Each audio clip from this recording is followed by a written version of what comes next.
Genesis, yes. Genesis 11, the Tower of Babel. Now, the whole earth had one language and the same words. And as people migrated from the east, they found a plain in the land of Shinar and settled there. And they said to one another, "Come, let us make bricks and burn them thoroughly." And they had brick for stone and bitumen for mortar. And then they said, "Come, let us build ourselves a city and a tower with its top in the heavens, and let us make a name for ourselves, lest we be dispersed over the face of the whole earth." And the Lord came down to see the city and the tower which the children of man had built. And the Lord said, "Behold, they are one people, and they all have one language. And this is only the beginning of what they will do. And nothing that they propose to do will now be impossible for them. Come, let us go down and there confuse their language, so that they may not understand one another's speech." So the Lord dispersed them there over the face of all the earth, and they left off building the city. Therefore its name was called Babel, because there the Lord confused the language of all the earth. And from there the Lord dispersed them over the face of all the earth. Shem's descendants. These are the generations of Shem. When Shem was 100 years old, he fathered Arphaxad 2 years after the flood. And Shem lived after he had fathered Arphaxad 500 years and had other sons and daughters. When Arphaxad had lived 35 years, he fathered Shelah. And Arphaxad lived after he fathered Shelah 403 years and had other sons and daughters. When Shelah had lived 30 years, he fathered Eber. And Shelah lived after he fathered Eber 403 years and had other sons and daughters. When Eber had lived 34 years, he fathered Peleg. And Eber lived after he fathered Peleg 430 years and had other sons and daughters. When Peleg had lived 30 years, he fathered Reu. And Peleg lived after he fathered Reu 209 years and had other sons and daughters. When Reu had lived 32 years, he fathered Serug. And Reu lived after he fathered Serug 207 years and had other sons and daughters. When Serug had lived 30 years, he fathered Nahor. And Serug lived after he fathered Nahor 200 years and had other sons and daughters. When Nahor had lived 29 years, he fathered Terah. And Nahor lived after he fathered Terah 119 years and had other sons and daughters. When Terah had lived 70 years, he fathered Abram, Nahor, and Haran. Now these are the generations of Terah. Terah fathered Abram, Nahor, and Haran fathered Lot. Haran died in the presence of his father Terah in the land of his kindred in Ur of the Chaldeans. And Abram and Nahor took wives. The name of Abram's wife was Sarai, and the name of Nahor's wife, Milcah, the daughter of Haran, the father of Milcah and Iscah. Now Sarai was barren, she had no child. Terah took Abram his son, and Lot the son of Haran, his grandson, and Sarai his daughter-in-law, his son Abram's wife, and they went forth together from Ur of the Chaldeans to go into the land of Canaan. But when they came to Haran, they settled there. The days of Terah were 205 years, and Terah died in Haran. Whew. Again, more genealogies, but we're tracing it down. We're to names that I recognize now. Right? Isn't that amazing how that part works? Yeah. That makes it easier if you can... Oh, Abram, okay. I got it. Yes. This is where we are. This is where we but are. Everywhere else, there really isn't a whole lot in the Bible about him. Well, a lot. And, yeah. We're going to have some name changes upcoming here, but yeah. Right. Yeah. So the Faith Life Study Guide says, although the Table of Nations in Genesis 10 describes the descendants of Noah spread out across the world, the story of the Tower of Babel returns the narrative to a time before that scattering of peoples. The story recounts how the post-flood population initially tries to stay together in one place and build a tower to reach heaven. Now, the whole earth had one language. I think that's important, and I can't know whether this is accurate or not, but I've heard teaching sermons on that one language being the heavenly language. Oh. Okay. That once we reach that point that Jesus has come back, then we will return to that language. Interesting. Neither one of these, neither the expository nor the faith life or the faith application guide, say anything about that. That's interesting. Well, and you know how stuff like that. Right. Open to interpretation. Somebody gets an idea, and to me that seems reasonable. Right. But that don't mean that it's accurate. Right. Yeah. So, this narrative does not begin by identifying the precise location of these events. That information is held back to the end of the story. Not is a precise date given. Rather, as in Genesis 6:1, a general circumstance forms the introduction. The earth has a single language and vocabulary. And indeed, at this point, humans are still traveling together as a single group. As they journey, humanity moves eastward, which is not a positive direction of travel in Genesis.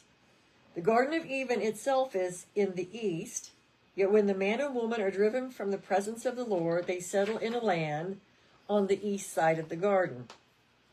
When Cain is sent to wander, he settles in the land of Nod, a land east of Eden.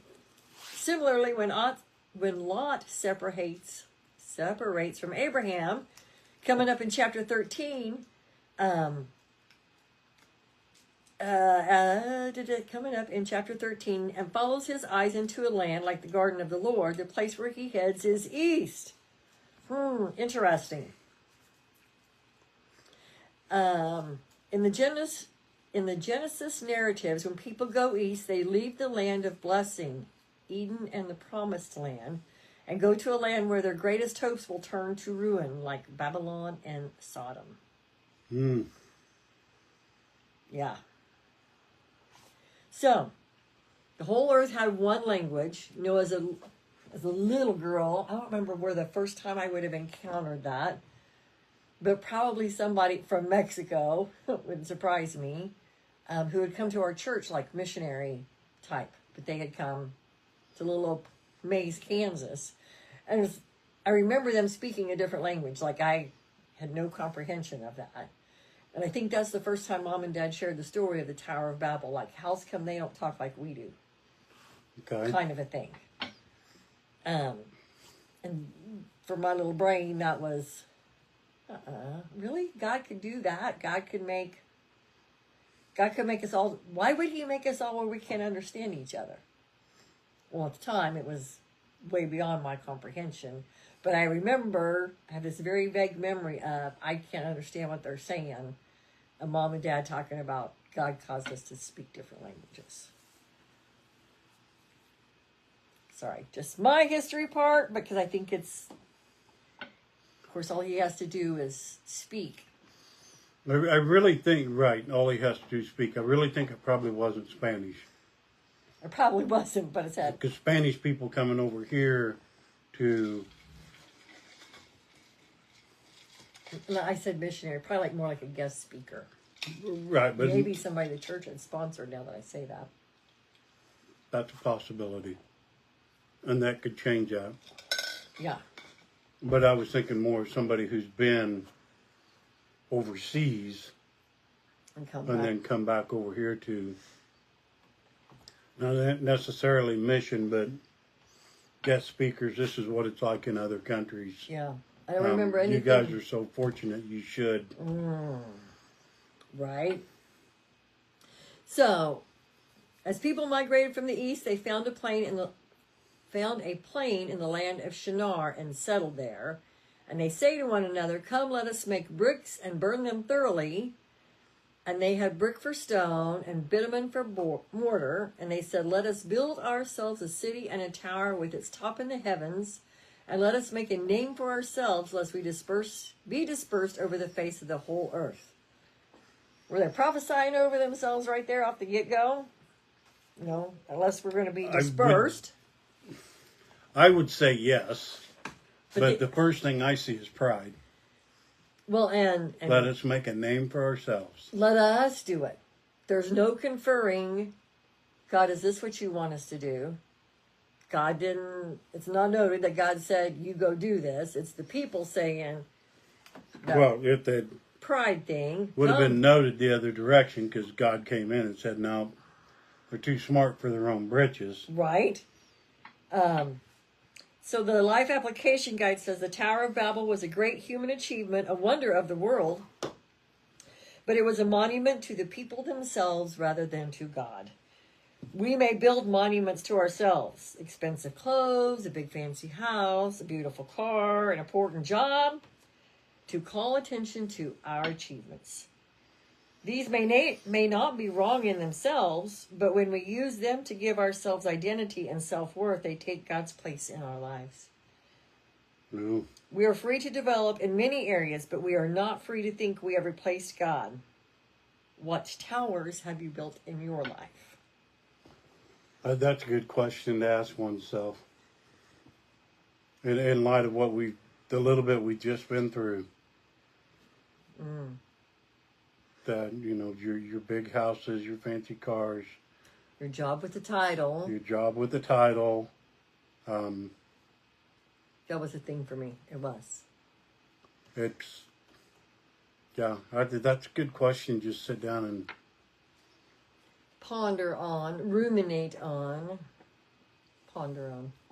to sit down, and I suppose the way I would phrase that is to sit down and know that you've built idols in your life. So what are they? Let me investigate myself. Yeah. To discover where I built myself up, that I may cut myself down, that I may become more. How's that? Ooh. But I think, it's scriptural. It sounded confusing, but it's scriptural. It's scriptural. But that, yeah, coming through that, they said, and let us, and we'll do, and they're not talking to God about this whatsoever. And so then, verse 5, and the Lord came down to see the city and the tower which the children of man had built. And I think that's interesting that they say, the children of man. The children of man. Yeah, that they call them the children of man. And let's see if the expository says anything here.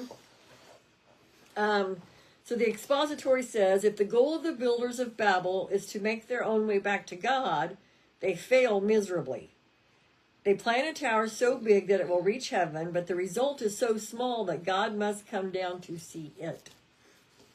They vastly overestimate their own resources and vastly underestimate the scale of the task they have set for themselves. The builders of Babel said, come, let us make bricks. Come, let us build. But God's come is the decisive word. God simply says, come, let us go down. And they're confused their language, and it happens. Just as God had once said, let us make man in our own image, and out of the dust sprang Adam, so also here God simply speaks the word, and judgment falls.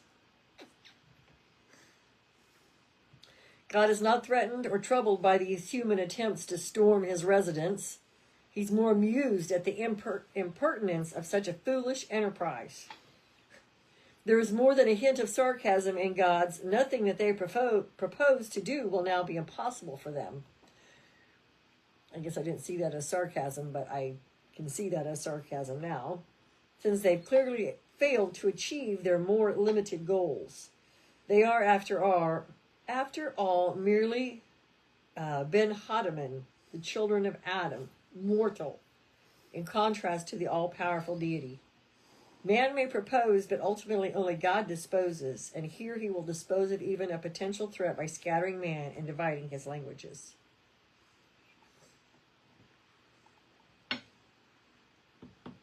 You think you're going to do something so miraculous all by yourself. You didn't confer with me. You didn't ask me. So come, let me go see. Let's go down and see what you got going on. And to the children of man, that's scary in its own right. And the Lord says, behold, they are one people, and they all have one language, and this is only the beginning of what they will do. The beginning of the chaos they will cause, I guess is kind of how I read that now. And nothing that they propose to do will now be impossible.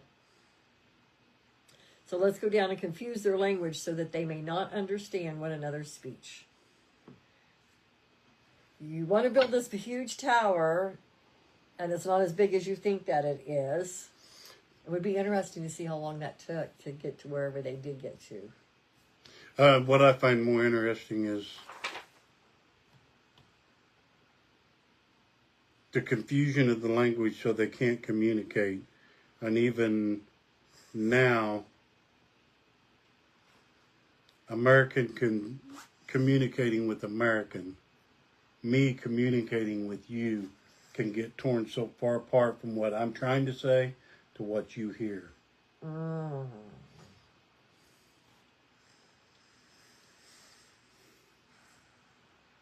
There's a lot of truth in that statement. Yeah, communication. So God said, I'm just going to confuse it for y'all. Watch this. And so the Lord dispersed them there over the face of all the earth. And they left off building the city. Therefore its name is called Babel, because there the Lord confused the language of all the earth. And from there the Lord dispersed them over the face of the all earth. Dispersed them over the face of all the earth. We don't get any details as to how they got dispersed. You know, this tribe of you goes here and this tribe of you goes there. It doesn't say that. I was looking. God scatters them. They sought to make a name for themselves, finding security and significance through the work of their hands. God makes their name a laughing stock. He sees to it that they will be remembered down through history, not for what they achieved, but for what they failed to do. Ooh. Finally, what they seek to build is what Babel means, the gate of God. What they actually built is what Babel sounds like, Balal, which literally means confusion, or as we might render it in English, blah, blah, blah.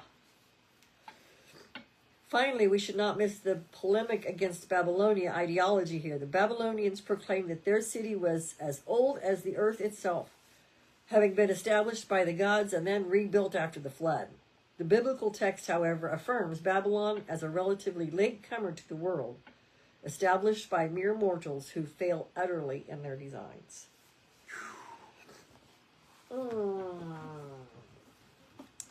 Because they did not ask their God. They did not ask the God. So I think it's interesting that we go from there, the Tower of Babel, and we disperse you over all the face of the earth. And I've heard a couple of the pastors talk too. This wasn't like literally over the face of the all earth. This was that zone. That zone, that region that we would refer to as maybe Middle East. The Middle East, northern South Africa. Gog and Magog would be like Russia. So in that area, that's all the earth at that point in time. But there's so many languages in that. We read just here a couple times ago that there's like 70 nations in that area. So 70 different languages just there, maybe? I don't know. Could we Can go? I just make a comment? Sure. So Eve ate the fruit of the tree because she wanted to be smart as God was. And so that was the original downfall. And the people of Babel wanted to build a tower, so they were just right up there with God. And so their language was turned to Babel. Right. Was confused. That's what I was trying to think of. Their language was confused. People need to quit trying to put themselves up there with God, because there's only one Almighty, and it ain't you and it ain't me. Right, right. But that... And yet we all have that moment of, I have control. I know what's right. My thoughts are the right thoughts. Right. No. Well, and Satan, the counterfeit, wants us all to believe it like that, just like he told Eve. Surely you won't die. Surely you can do this on your own. Come on, you can do this on your own. You don't need anybody else. I think, yeah. Again, being careful who we listen to makes a difference. Or what we consume absolutely makes a difference. Yeah. We say who we listen to because that's about all we consume is religious material. But if you're watching secular TV, listening to secular music, if you're not seeking the things of God, then you're seeking the things that are not of God, and therefore they are programming you, i.e. radio program or a television program, that you're consuming that information, and that we talked about that Friday, how your mind verifies everything that you believe. Right. And it's yes. looking to verify that particular information. So thereby, see if I can do this in a way that's reasonable.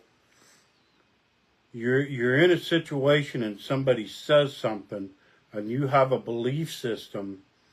Now your belief system is going to take that information and try to make it fit into their belief system. That make sense? Yep. So it's stretching it, but just for an example, I can say it was a blue Buick, and because of your belief system believing that Chevy's the best, you heard a Chevy Lumina. Right. Your mind's going to twist that information to support your belief system. And it happens so much more than we realize, more than I realized by a long shot. It happens all constantly. Yeah. The world is our enemy is what it really amounts to. The world as we know it is our enemy. It's telling us we're something we're not. It's telling us we're made for something that we were never made for. 3/4, 9/10 of the information that you hear out there are people who are not,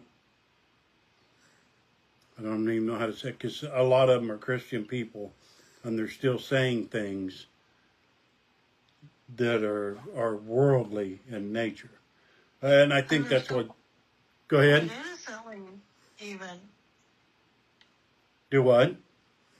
Quite innocently, even. Angelina was just saying this morning she went to church with Taylor, and as you're going into the church, they're playing just plain old rock and roll music. Oh. And she said there was no Jesus music playing, Grandma. It was plain old, like you tune on the radio and find on the radio. Yep. So even innocently, I'm going into church, but I'm sucking that into my brain as I'm going into my church. You know what I'm saying? Yep. I know exactly what you're saying. And that, I want to say, is scary. It is scary. Our only saving Taylor, grace, which is why we are here, is we are here to ignite truth. Yeah. If you're not seeking truth, you've been told a lie. You're believing a lie. And that lie is going to lead you to a not so nice place. But when you start not only reading the truth, but believing the truth and seeking to reinforce the truth, first it starts off, you have to be intentional about the Bible is true. And you intentionally seek to reinforce that, because if you allow yourself, your knowledge, if you lean on your own knowledge, you're going to fall into, well, it was written by man. It's been translated multiple times from different languages. Right. You end up coming up with, maybe the Bible isn't as reliable as we think. But if you seek, you study, you look, if you do it openly and honestly, I don't think there's any way you can come back with a conclusion other than This is the Word of God. It's infallible. Right. There are no contradictions. You're going to find out Friday Night Ignite Truth for the last 5 weeks has led you down the proper road. Right. And that's not to toot my own horn. That's to say the Bible is accurate and reliable. Well, and that's to say thank you, God, for that message. But the other part that stands out for me in that, Jan, is that Angelina saw that. That's huge in its own right. And that's what I was going to say, too. That's thanks to the journey that this family has been taking for all this time. Yep. So, That's praise God huge. for that. Absolutely. And so there's seeds being planted, and there's still good stuff coming. That's an amazing piece in its own right that she realized that. So we'll see how that's going to unfold. There's something out here in this room that makes my nose go crazy. I'm not sure what it is yet, but my nose isn't happy. Probably me. You got the Kleenexes clear over on that other I know. table over there. Okay, Shem's descendants. They go through generations here. But if you've listened to the generational thing here, 2 things stand out. One is we start off and these guys are living 400 and some odd years. And then by the end of this generation, how many are there? 1, 2, 3, 4, 5, 6, 8, 9 generations. Now we're down to living 200 years instead of 400 years. And the one thing that sticks out for me in there as well is when Shem was 100 years old, he fathered. And then we get on down in here, and when Nahor was 29. Nahor was 29, he fathered. Uh-huh. So it's almost as if babies started having children. Right.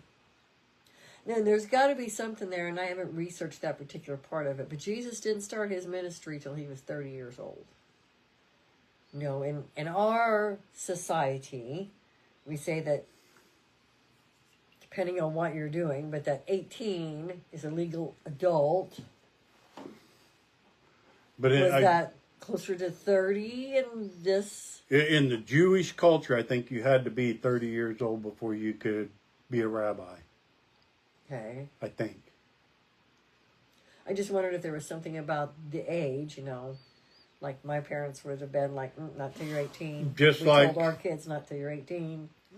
Just like 12 is your bar mitzvah. Right. Trying to think of something. Age definitely has something to do with it.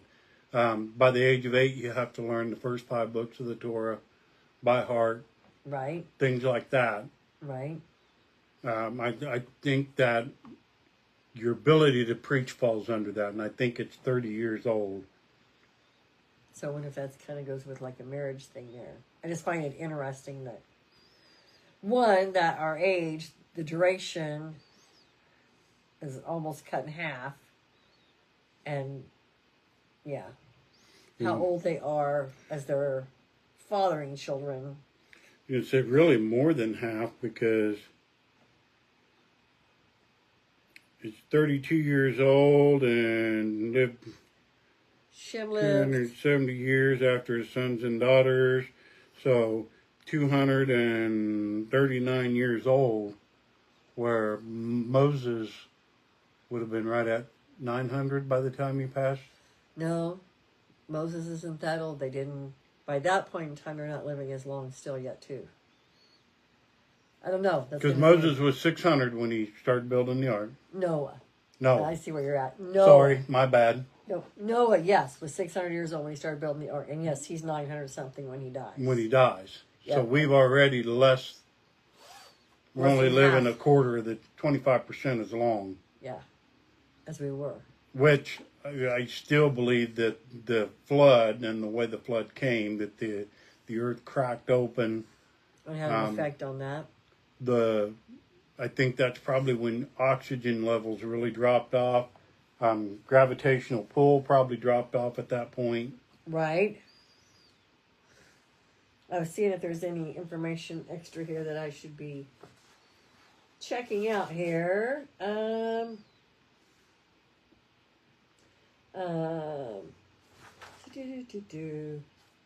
Okay, maybe not so much. So yeah, I found that was interesting, but now we're back to, instead of the broad, what the nations are going to be, now we're down to coming down the line. Like your genealogy, like Raylan would be to, we're going to use her mommy, to me, to my mom, to, we would chase it back the exact line. That's what they're doing here now. Where in the previous chapter, we were talking more about the broader scope of the families that create the nations. I see what you're saying, yes. Now we're coming down the line. So, and then these are the generations of Terah. Terah fathered Abram, Nahor, and Haran fathered Lot. Haran died in the presence of his father Terah in the land of his kindred in Ur of the Chaldeans. And Abram, man, that's hard, and Nahor took wives. The name of Abram's wife was Sarai, and the name of Nahor's wife, Milcah, the daughter of Haran, the father of Milcah and Iscah. Now Sarai was barren, she had no child.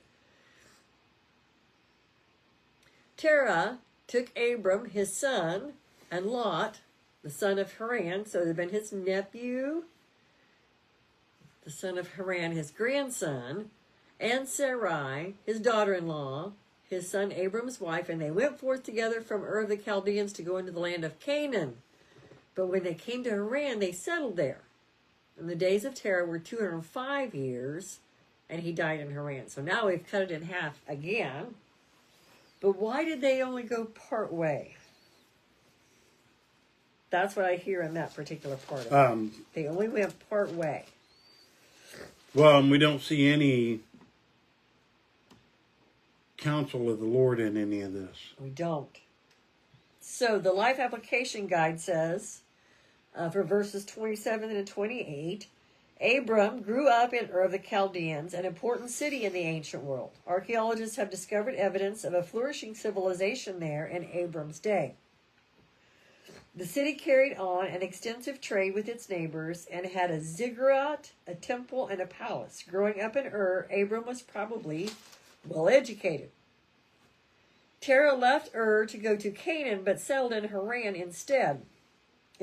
Why did he stop halfway? It may have been his health, the climate, or even fear, but this did not change Abram's calling. So we're going to see the first verse of the next chapter is the Lord's going to talk to Abram and tell him, go. He had respect for his father's leadership, but when Terah died, Abram moved on to Canaan, and God's will may come in stages. Just as the time in Haran was a transition period for Abram, God may give us transition periods and times of waiting to help us depend on him and trust his timing. If we patiently do his will during the transition times, we will be better prepared to serve him as we should when he calls us.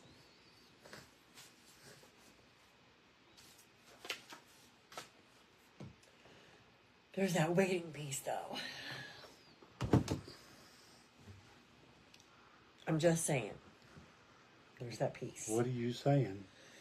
The waiting, once I decide I want something, a piece of chocolate cake, I want it now, not tomorrow and not next week, and after that point it really won't matter because I'll want something different. And so they come to Haran and they settle there. They settled. I know they mean they lived there, but settled. I think there's a lot of times we settle for something less than what we always settle for something less than what we should be. Yeah. We do not understand the depths of what Christ did on the cross. Oh. And if we could get a remnant of people, Christ did it with 12 people. If you could get a remnant, 12 people who truly believed exactly what the Bible's telling us, you would see the same thing. I've said all along, if you want to do anything,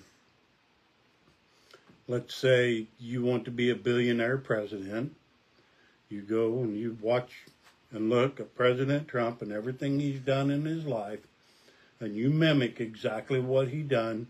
You learn to have his attitude. You learn to mimic exactly. You're going to wind up exactly where he's at. So it's our belief system that puts us where we are.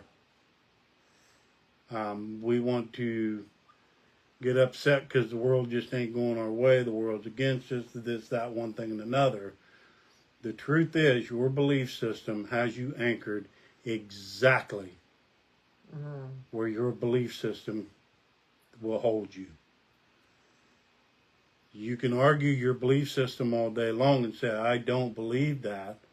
But if you believe something differently, then it has to produce. The fruit has to come. You cannot deny the fruit of whatever that belief system is. It just got really deep really fast. But it's such a truth. It's in you call it terrible or you call it good, but that's what I do. I dive in deep and it's like, this has got to, that's the whole thing that the Bible's telling us. It's not a book of rules.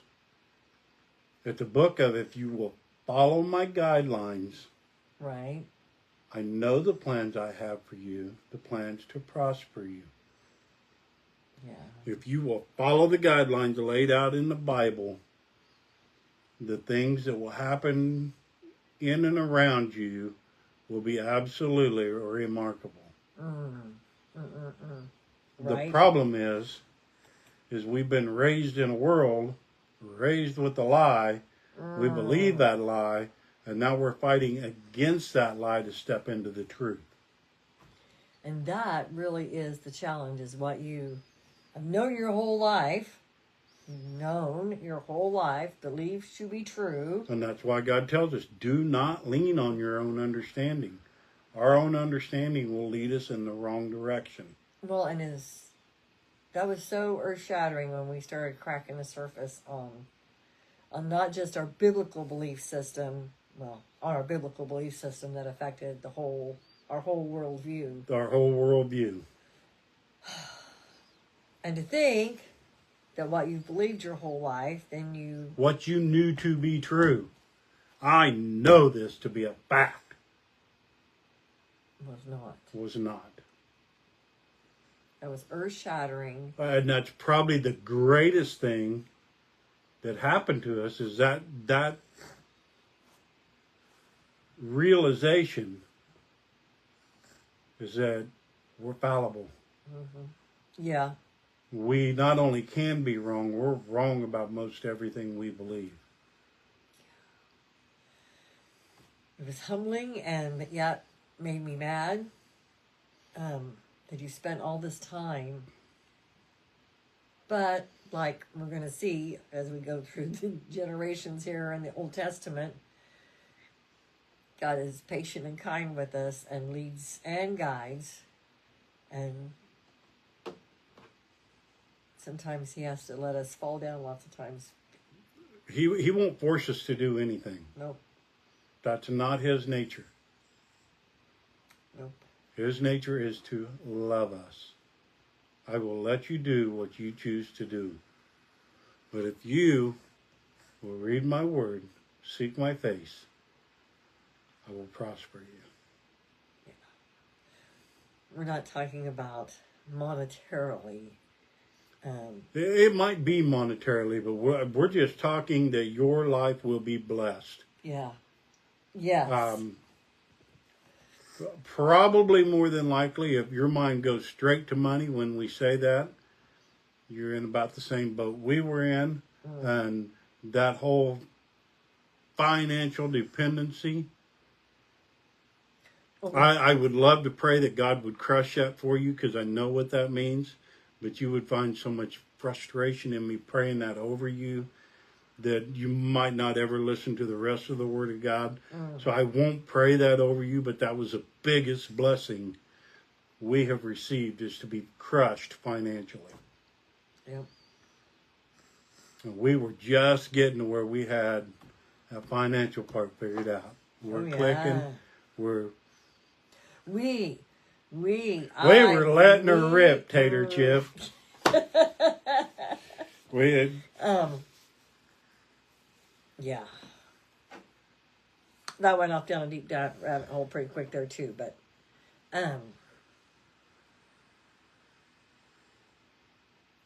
being dependent on him is all he ever wanted to begin with. And right here, so we've just come out of the flood, we've wiped everything out, but yet the evil seed has already been planted and it still exists. We've wiped off everything but 8 people off the face of the earth. we wiped out. God wiped out. God wiped out, yes. Trying to think how to ever immortal everything from this dimension of life. He didn't wipe out angels. Right. He didn't wipe out the devil yet. Excuse me. Spiritually, the flood didn't really mean much. Right. Worldly, he wiped it out. So we still have those same spiritual influences happening that are happening today. We're back to that point, my belief, of Sodom and Gomorrah. We're back to that point of the flood times, to where the world is just so corrupt that, like, why are we even trying? Well, we're trying because God told us to. Yep. You were made in my image, and you are to love. And if you love, you will not want to see one of these people perish, just like your Father don't want you to see you perish. Yep. So it's our job to come out here and do the best we know how, the best we know how to deny ourselves and let God speak through us. Yeah, like that. Please let it be your words, Lord. So, very interesting. So Abram and Nahor, or Abram and Sarai, are going to move forward here and continue on the story. Of course, so is Lot, as far as that goes. A lot. I want to try and get a good grip on that. Lot and Abram are cousins? No. Lot is Abram's nephew. Okay. So Terah fathered Abram, Nahor, and Haran. Terah had 3 sons. And out of those, and Haran then, so one of his sons, Haran, fathered Lot. So Okay. Lot is a nephew to Abram. That's what I was wanting to make sure I grabbed out of this before we got through it. Yeah. So Haran dies in the Ur of the Chaldeans. They've got wives now. Abraham, the 2 brothers have wives. And yet right off the get-go, now Sarai was barren. She had no child. So this is long enough for them to have created life, and yet it's not happening. So is that a couple years? Is that 10 years? What is that? Well, we still got quite a ways to go before we bring Hagar. That's ways up the road. Before we even bring Hagar into the picture, so yes. Yes. The promise to Abram has not been made yet. No. But So, it's coming. It's coming, yes, but it's not been made yet. So my guess is we got to be fairly young in Abram's life, because there's a lot going to happen between now and Isaac. Right. Well, his name, spoiler alert, his name gets changed, and so does his wife's. And that has significance in its own fact. So you'll have to tune in Tuesday. Of So we're going to get there Tuesday? I don't know that we're going to get there Tuesday, but to catch more of the story, as Abram is called. Becomes Abraham. Yeah.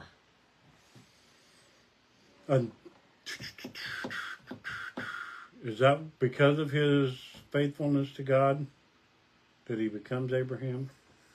No, never mind. Let's not get ahead. Let's not get ahead of the story. If you read ahead, well, then you read ahead. But I'm just saying. And if we talk about it when we're not on camera, then we talk about it when we're not on camera. Oh, goodness. So. This right here is the beginning of where I really get excited. I'm starting to get into the stories that I've heard of the stories, but I don't know the stories. I know them better than I did 5 years ago, but right. Well, and there's more. It's going to be more significant this time. Again, connecting dots, I think, is going to be amazing when light bulbs go off. Having a better understanding of where we've been through and what. Heard the Bible stories my whole life, but now to connect the dots in a bigger fashion, I'm really excited about that. Well, to learn the deeper part of those Yes. stories that you've heard. Well, because the salvation story is being told from the beginning. We just didn't see it like that. Right. Sorry, spoiler alert. Yeah. I have